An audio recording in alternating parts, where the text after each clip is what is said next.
Hello and welcome to the Beverly Hills High School Visual Arts presentation on our AP program and pathways. Before I get started on explaining the courses, I'd like to note that the AP courses are college level in rigor and commitment. They are specifically for the types of students who are naturally creative, the ones who find themselves making and creating without the need for assignments given to them by an instructor.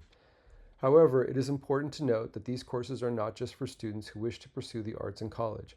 On the contrary, these courses can be a wonderful way for students to show themselves as an anomaly amid the millions of students applying to colleges.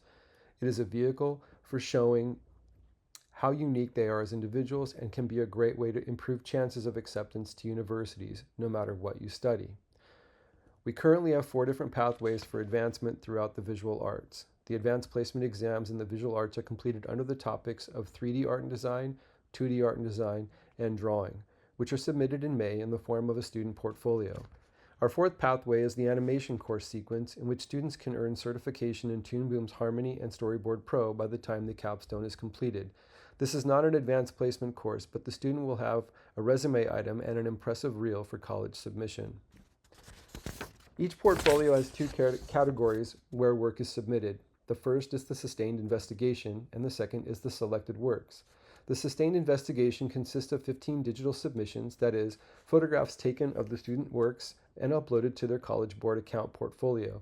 The sustained investigation is just that, an investigation of a topic that has an overarching question or questions which guide their inquiry, editing, process of creation, and the synthesis of materials and ideas.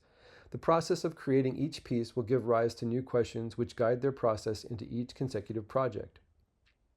A critical part of the sustained investigation is the documentation of the student's process through each piece. So along with finished pieces, some of the 15 digital submissions are photos of how and what the student uses to guide their creative process. That is, sketches, rough drafts, notes, color comps, reference photos, etc. So not all the submissions have to be finished pieces. I usually recommend my students do between 12 and 15, but no less than 12. The second section is the selected work section, in which pieces in this section are to be examples of the student's best craftsmanship and control of their materials, as well as pieces that show a strong link between materials and ideas. That is, that the student shows evidence that a particular piece is best produced with a particular medium versus another because of the characteristics of that medium and the student's skill set with it. If you've been a student of architecture, you would pursue the AP 3D Art and Design portfolio perhaps from an architectural perspective as a sequence of the architecture pathway. The other option is for the students who have been enrolled in ceramics and sculpture to pursue the 3D portfolio from that angle. As for the 2D art and design, there are 2 paths one may go. Students of photography will want to do the 2D portfolio at the end of the photo pathway, or students of graphic design in the more hands-on approach may use their varied skills both digitally and or with physical manipulatives to construct the work in the 2D portfolio. Finally, the drawing portfolio is just that, drawing. Yes, you can paint as a part of this, but the focus is on sophisticated mark making and understanding of volume, form, light, shadow, expressive mark making, and usually objectivity. Usually students follow the path of art foundation, drawing and painting, sometimes honors studio art is in the mix, and then the AP drawing class. To be sure, this is a lot of work, and you'll notice that each one of the example pathways I showed you has 4 levels. That's not the case all the time. Most students don't have 4 years of art or room in their schedule to do 4 years. Usually they can do about 3. And so there are some things and ways that students can get through this without the exact 4 levels that you see here. So to be sure, it's a lot. The timeline for students who try to complete this in a single year is that you finish 1 piece every 3 weeks. That said, this only puts you at about 10 to 12 finished pieces, so the work to be done at home should be done in conjunction with what's going on at school, sometimes different pieces. However, the reality is that you can be very successful scoring a 4 or a 5 out of 5, even if there are only 12 finished pieces, but you have good documentation of your process that is evident in the remaining 3 of the 15 submissions. Oftentimes, students will enroll in the honors class the year before taking the AP class as a way to get a head start on their portfolio.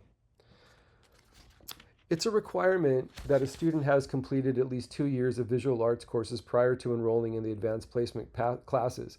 Students may petition to override that requirement by submitting a portfolio to the visual arts department for review. Here are some examples of student work in various different medias. So acrylic, block printing, um, drawing in digitally or mixed media.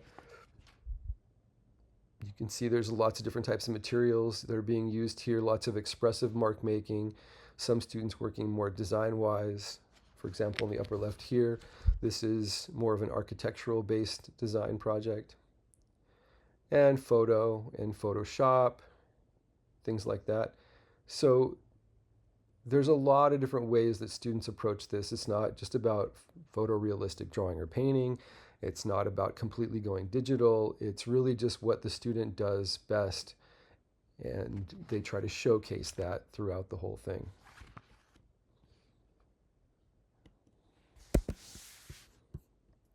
So let's take a look at some of the portfolios that have been submitted in the past.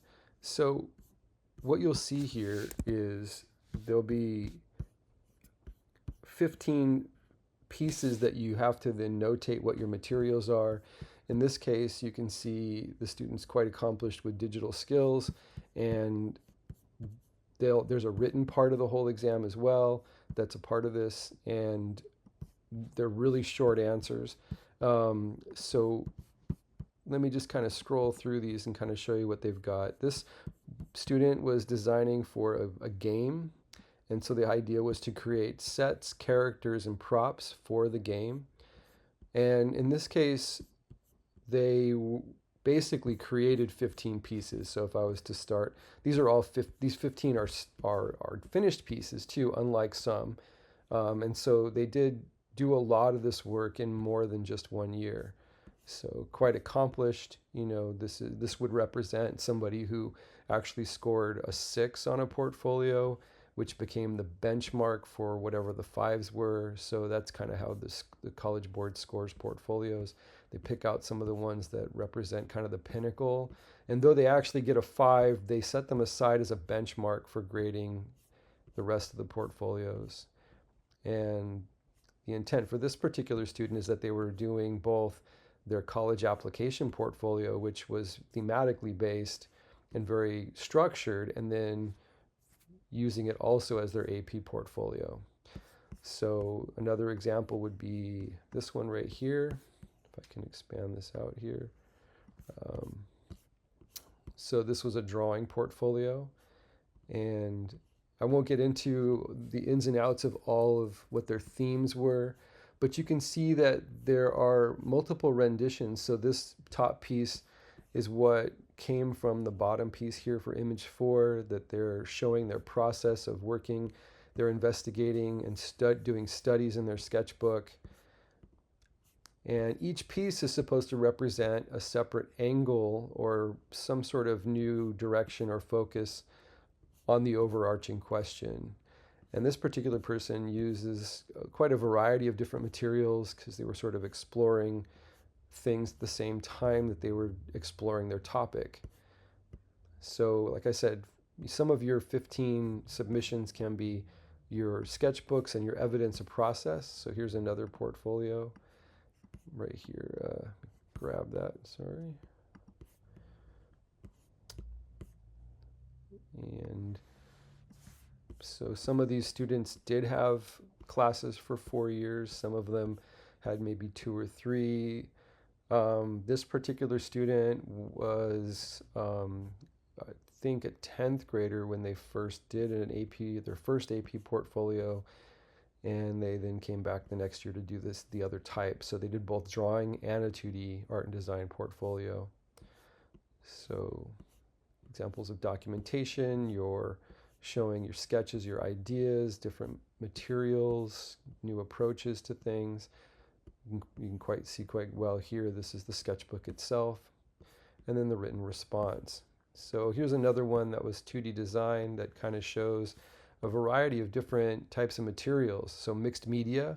So this is design, but there's not necessarily digital work going on, but you could. So here's kind of a selection of this is bordering on three-dimensional, but it's still relatively flat, and you can see how they're working on their piece right here.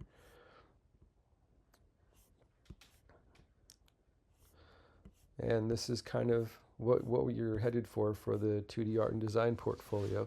So if you have any questions, feel free to contact myself, Mr. Fetterman, or Mrs. Bronder-Ivy, or Mr. Briggs for any questions that you may have, or if you'd like us to review a portfolio for you and to give you some pointers on how you go about doing all this. Well, thanks for listening.